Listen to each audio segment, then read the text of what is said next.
Well, your boy Bo Bichette is playing second base. He's channeling. I love it, man. You like it? You like Dude, it? my first reaction is, right. obviously, I'm probably going to be talked into being negative about this, saying this is a stretch. It might kind of screw up the mojo, and maybe he can't do it. But my initial reaction is, you got a guy there who's dying to play, and if he says he can go, why not, man? You're battling Goliath. Like, give it a shot. When you heard it, weren't you kind of excited? Like, or were you negative Nancy? Like, what No, do we do? I'm not negative. Nancy. No, you I were. can tell by the head shake. I'm not negative. Here's a couple things I'll say off the top. Okay. I am really looking forward to seeing him come up to the plate for the first time. I think the roof is going to pop off. I think when he comes up, he's batting cleanup tonight. Like, they're throwing him back into the fire. Yeah, but let me ask you this quickly. If he gets up there and he looks like his leg's broken in 4 different places, are you going to be like, what the hell are we doing here? Yeah, I guess that's possible. Yeah. You'd like to believe they flushed all that out, and you'd like to believe he's being honest. Ultimately, he's the one that's got to be honest. He has to be honest with himself, with his teammates, with the medical staff, with everybody, to let them know he can do it. But they are throwing him right back in. Like, you're hitting cleanup tonight, and you're playing second base, something he's never done in the major leagues. I'm reluctant to say this because I never generally feel like this, especially about pro athletes and their adults. And I'm sure if Bichette heard this, he'd be mortified because I don't think anyone wants to hear this from anybody. But I'm nervous for the guy. Like, I'm actually nervous for Bichette because he's jumping on a moving train that is the most positive moving train in 32 years. A 32-year build-up locomotive cruising down Bremner on its way to the Rogers Center, ready to pop with the Dodgers in town tonight. And he's playing second base, which, yes, he's a ball player. You throw him in, his instincts will be there, but everything feels a little bit different. You would know this. All you guys would know this. Wow. Anyone that's played sports knows it. Just the view's different. The sight lines are different. The adjustments are different. The throwing angles are different. Well, everything's a little bit different for him tonight. Also, don't you have to be, for second, I don't want to speak out of turn, but you got to turn that double play. You got to be strong on that base, that leg. You're going to be twisting and throwing a lot. That's right. I mean, it is testing it, not even at the plate. I'm talking his defense alone, because short to second to first, like in a double play, like that happens quick, and he's got to be able to turn it. Especially I'm sure Hazy. he can do it. You were talking about the defense turning. Like, didn't they turn 3 double plays in the last game they played? Yes. Well, actually, it was the last time this guy pitched, Trey Yesavage. It was the last time Yesavage pitched, which was Game 6. It was the third, fourth, fifth innings ended on double plays. Yeah. And I don't know if that's going to happen tonight. Likely it won't. I mean, every game's different, clearly.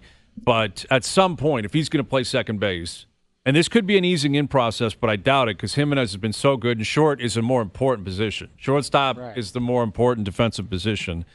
But at some point, he's going to have to turn a double play. At some point, he's going to hold a runner. At some point, he's going to have to do something where he's moving the other direction and he's looking and feeling a little bit, it's going to feel foreign to him. But he's obviously been working on it. Maybe they've been telling him the last couple of weeks, prepare for this. Who knows? We haven't been getting daily updates. But it's a pretty incredible story that Bo Bichette is back in the lineup. And Ross Atkins spoke today, and he spoke as if it wasn't overly complicated. I'm not sure I believe that. But they're believers in Bo, and he basically said when you have a talent like this, you got to play him. Put him in. Yes, you got to play him. You got to play him. Yeah. I'm cool with that. Like, I remember at the trade deadline when they acquired Shane Bieber, there was a lot of concern there. Coming off Tommy John, still hadn't pitched yet. Is it the right move? And they made a calculated gamble that they were going to go for the upside, that they were going to swing for the fences. And I think they're doing that with Bichette. That sure, it may not work. Maybe it won't. Maybe a ball will get hit to him and it causes him a big problem. Maybe he can't get second to home. He doesn't get that run that they need. Maybe he can't get first to third and it jams up the base paths. I don't know. Maybe it does. For it to work, maybe Brian, it goes the other way and it works and it pops. And ultimately, they'll deserve a ton of credit if and when that happens. Well, for it to work, there has to be some level of, and when you talk about acquiring Bieber or putting Bo Bichette in, you got to say to yourself, it's better than what's been happening, but it's been pretty damn good. Yeah. And if that doesn't happen, you're going to be like, man, we took the risk and it didn't pay off. But that's your original thought, is that guy's a better ball player and can produce at a better rate than what we've been having. But, man, it's been cooking pretty good, man. Wow. You're right. That's the other angle to it. Yep. But there is we talked about it yesterday, and you probably shouldn't have to, but we do have to point out the fact this is an investment too. You're trying to sign this guy. You're trying to get, and this guy is a top-tier player. So he deserves all of the, he shouldn't come out of the lineup or stay out of it because he was injured. If he was 100% healthy, he would have been in this lineup, correct? That's right, 100%. So he's absolutely. stepping right back. The minute he's able to step back in, you put him back in and you work around him. That's the way I feel. But I don't know how long this this layoff will have affected him. If he's going to be super sharp. Like you say, he's jumping on a moving train. This isn't, a game in mid-July here. This is the World Series Game 1 in your own building. So, listen, there's no bigger stage, and I'm excited for him. I do have some nerves for him. And I have, I'm excited for him, but I do have some nerves because I don't want him.